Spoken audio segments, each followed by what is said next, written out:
Good evening, Forest Mill. It is good to be back with you on this Wednesday evening. Hope that you're having a really blessed week.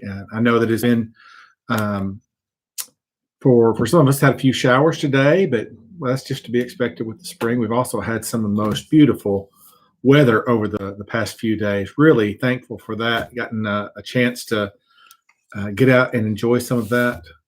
Me and my family have. My son's been playing tennis, so we've gotten to be outside and watch that. And Sunday afternoon, he and I got to go for a hike.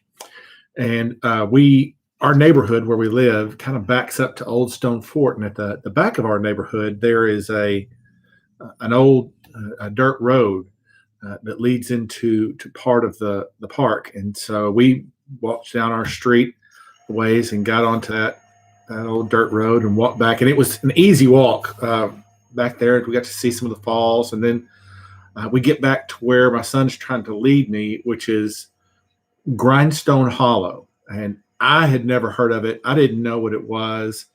But it was just this huge bowl almost cut into the rock that fed down to the river. And there was a huge rock ledge with a, 20-foot overhang all the way around, like almost 3/4 of a circle around this lip of this kind of dugout underneath. And it was probably, a good 50-foot drop over the edge, and just a real small creek running over the edge that fed down to the bottom and eventually flowed down into the Duck River. It was really beautiful, but there was not an easy trail down to the bottom of this hollow, at least not from our side, and not anywhere as far as I could tell. And so we found ourselves kind of weaving through the woods and jumping across rocks, and eventually we made our way to this really steep decline down to the bottom, down to the water that was just rocks and gravel, and it was pretty slippery.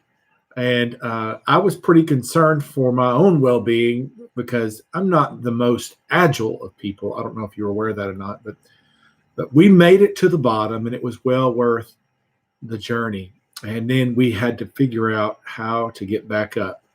My son, who had been exploring back there on a couple of previous trips, led me on a rather bizarre journey back up and around, and it required us to exhibit some athleticism that I did not know I still had. But eventually we made it back up to the top. But I was thinking about that as I was reading through the Psalm tonight. The Psalm we're going to be looking at is Psalm 121, and it's another been titled, and we believe it was associated with a song of ascents. In other words, a song that you would sing on your journey to Jerusalem. And that journey, no matter which part of Israel you were starting from, you've got to eventually go uphill to make it into Jerusalem. And the journey would not be easy. We think of a journey of a few miles as really no big deal because we've got these nice, straight, flat, paved roads and vehicles that can carry us there at rapid speeds. And even if we're just getting around town, it's really easy. And but that would not be the case for a family journeying cross country on foot. If you were just making the journey in a day's walk or less, it would be much less harrowing because you wouldn't have to carry everything with you.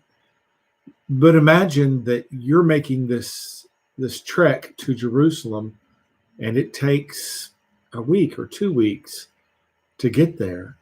And you have to carry everything you need, your food and your shelter and your clothing, all gets packed into bags that you're carrying, or if you're wealthy enough, have a pack animal to carry.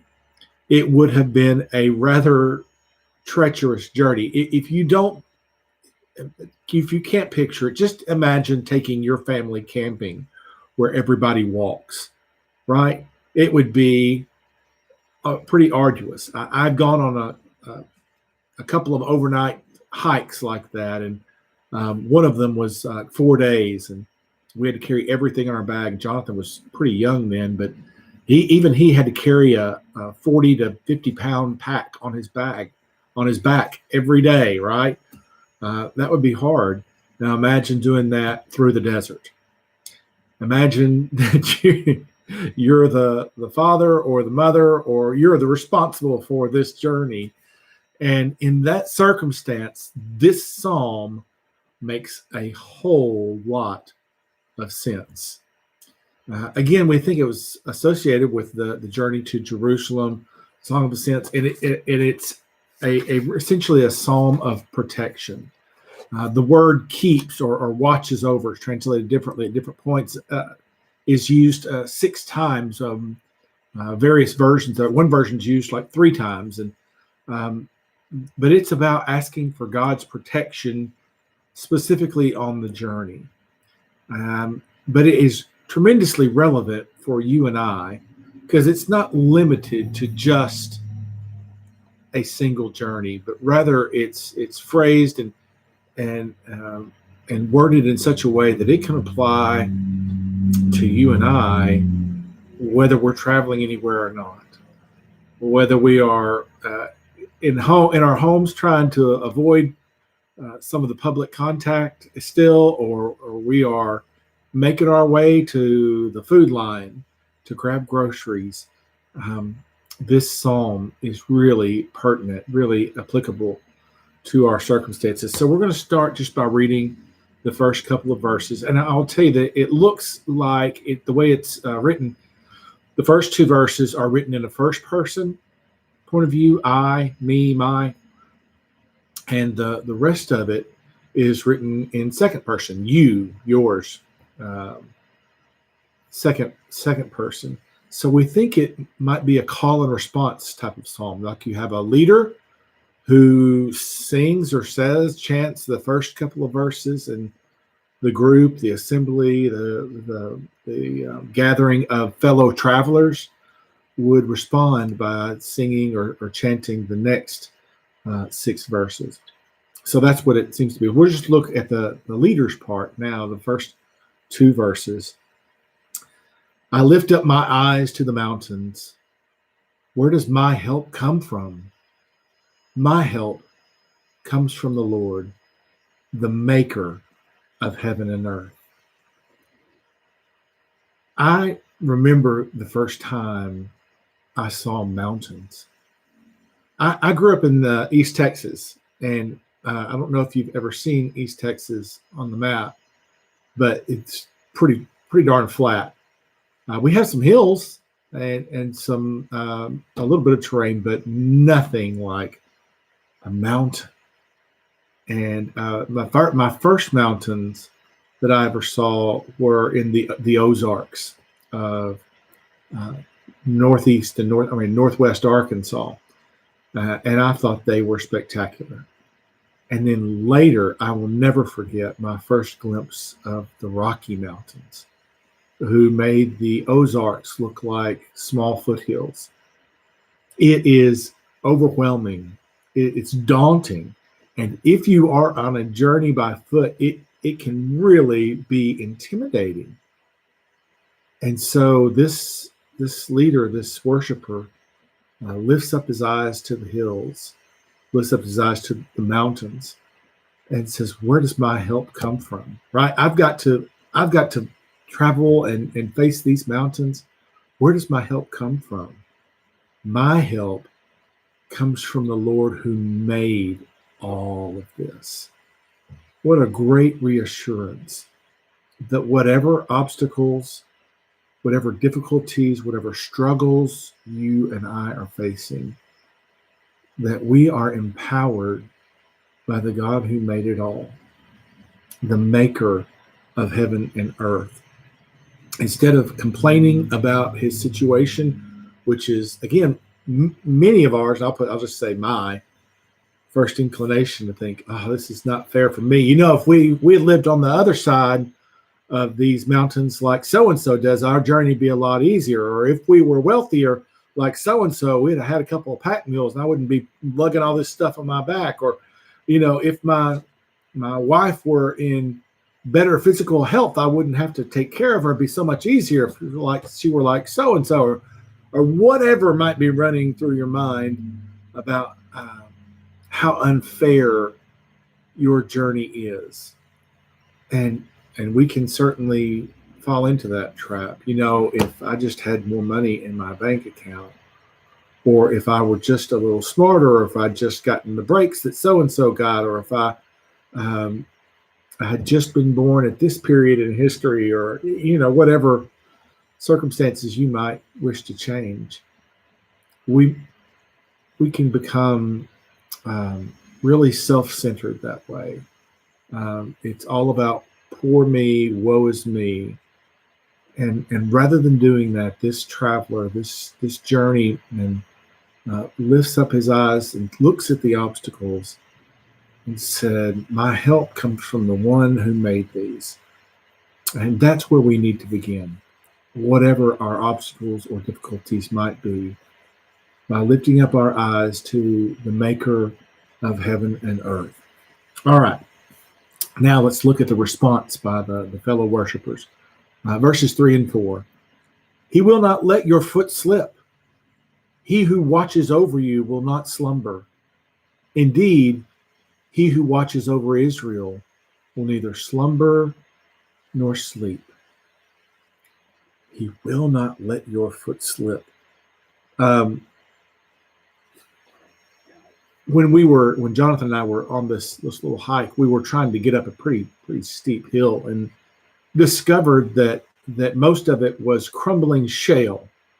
Don't know if you've ever tried to walk up a hill of crumbling shale, but it's right up there at the top of my. It was pretty disastrous.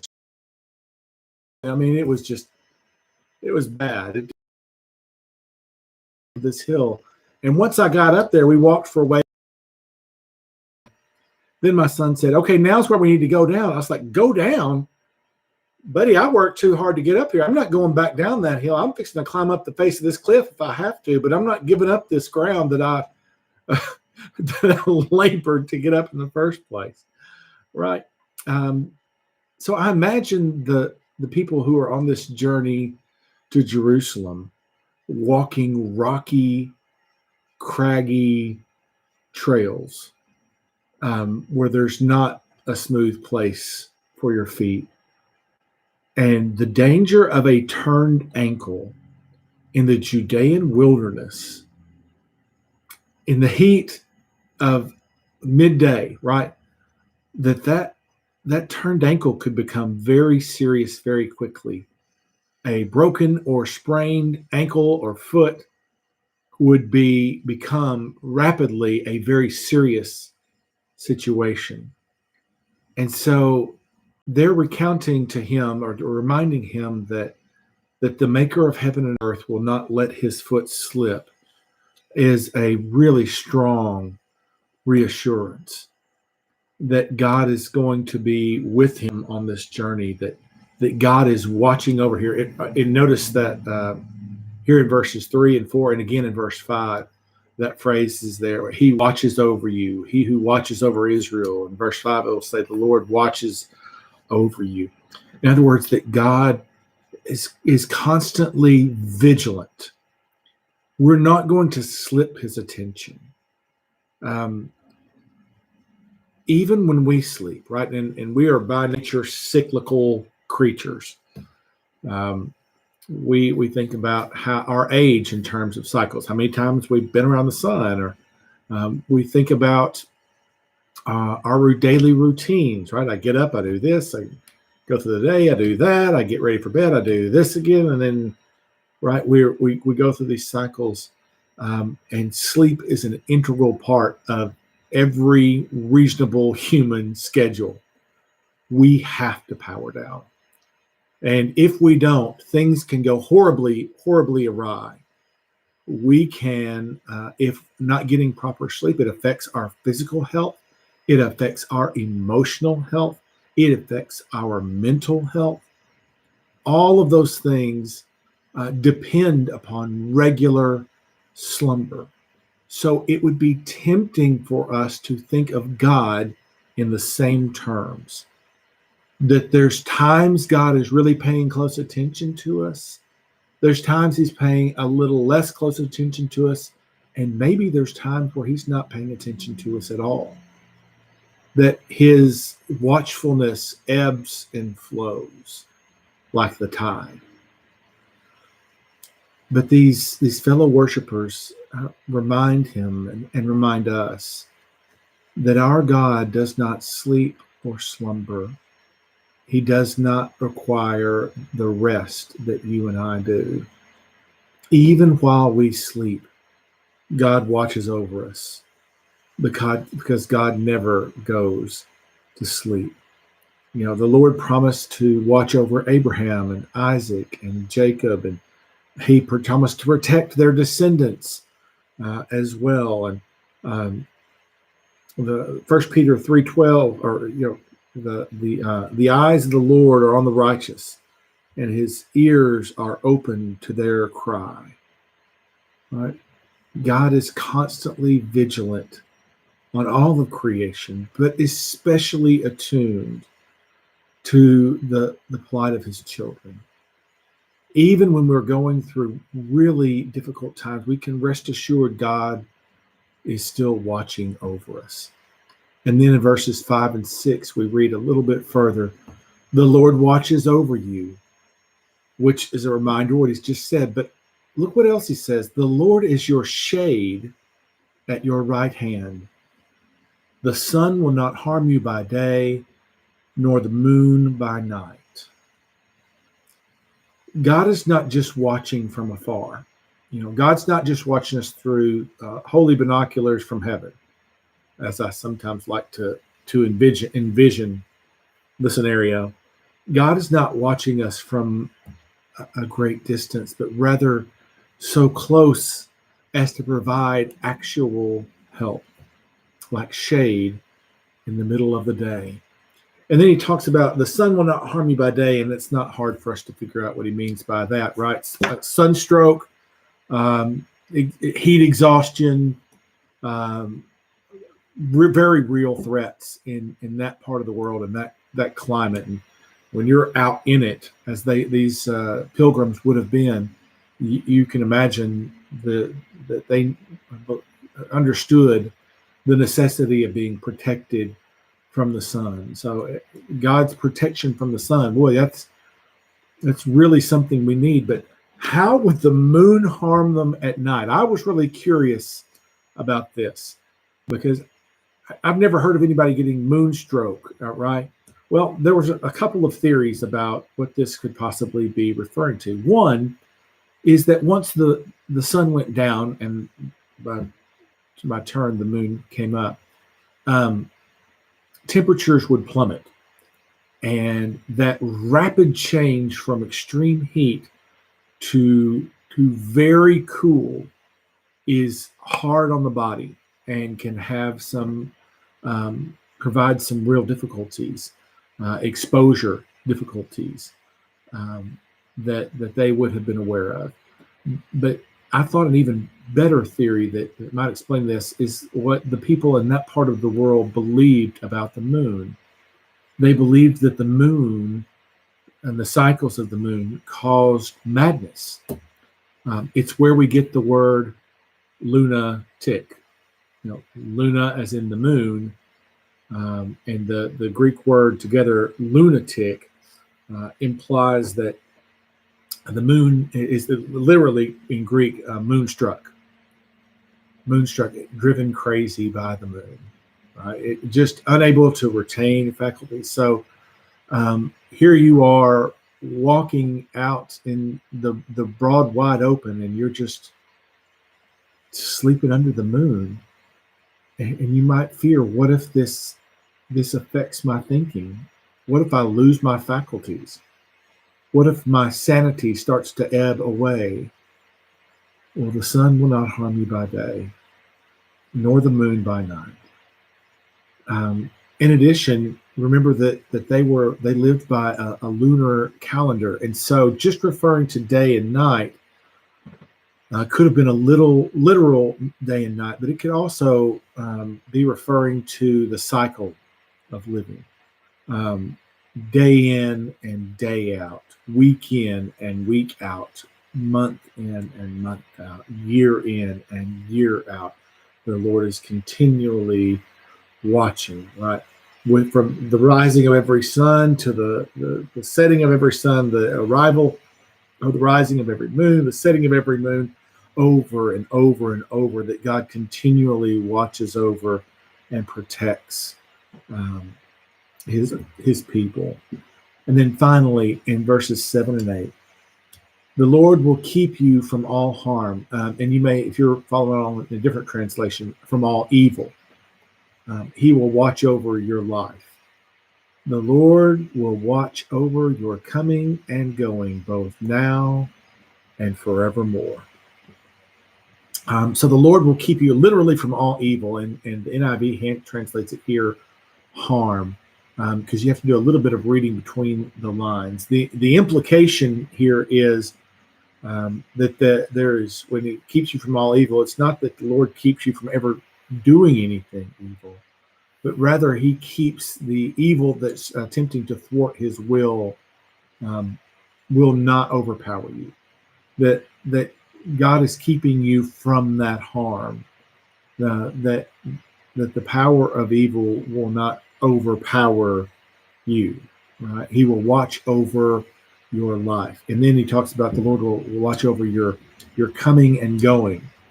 And we sometimes remember God at certain regular points. Maybe when we get up in the morning, we say a prayer, or when we go to bed at night, we pray, or at meal times, we say prayers, and we're mindful of God at those times. And through the week, we're really mindful of God on Sundays, or maybe on Wednesday nights as well. But boy, there's a whole lot of stuff in between there. There's the mowing the yard, running to pay the bills, going to do shopping of some sort or other, or doctor's office visits, or whatever it may be. We've just got a lot of, come-ins and goings. And it can be easy for us in the midst of hustle and bustle to forget that even then, the Lord is watching over us. Not just today, but both now and forevermore. That's an intense commitment to watch over, to guard, to protect. I think it's the King James Version uses the word keep. So I think 6 times through this particular psalm, and the NIV and some of the newer translations will adapt that to watch over. I think it uses keep as well once or twice. But nevertheless, the idea is there's a watchfulness that comes with it. The first time this particular verb is used is when God told Adam to keep the garden, right? To guard it, to protect it, to care for it, right? That Adam's job was to keep the garden. And the fact that God has made this commitment to you and I, not just for today or this week, but both now and forevermore. His eye and his hand are upon his children. I hope this reminder of God's protection has been encouragement to you this week. And may God bless the study of his word, and may God bless you.